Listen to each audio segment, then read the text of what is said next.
Update Kim Chu. Nagpapasalamat naman si Kimi sa ganap kahapon ng Tanduay kung saan ay nag-trending nationwide.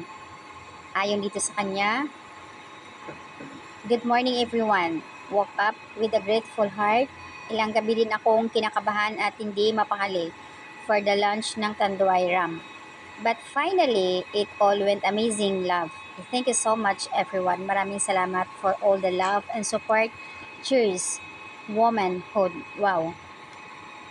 Ito yung kagandahan kay Kim after the event, kahit sa Showtime, agad siya nagpo-post sa X, sa Twitter, kung saan ay nagpapasalamat siya sa lahat ng mga sumusuporta. Siyempre, nakaka-appreciate yung ginagawa niya na andoon yung parang naglo-look back siya sa mga effort na ginawa ng mga fans. Ito yung kagandahan para sa kanya. Kaya nga ang daming nagmamahal sa kanya. So, ayan, dahil successful nga yung event kahapon ni Kim, ang dami nagbigay ng suporta. Grabe, isa na rin si Paulo Avellino na sobrang very supportive ayon kay Kim Cho sa interview nga. Grabe, sobrang kilig overload.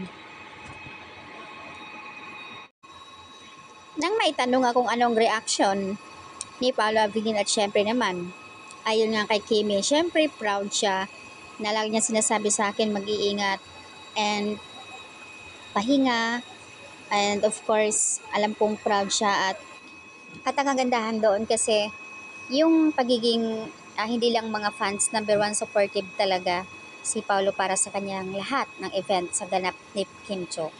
Yun yung pinaka the best part, na yung very supportive at proud sa kanya, di ba?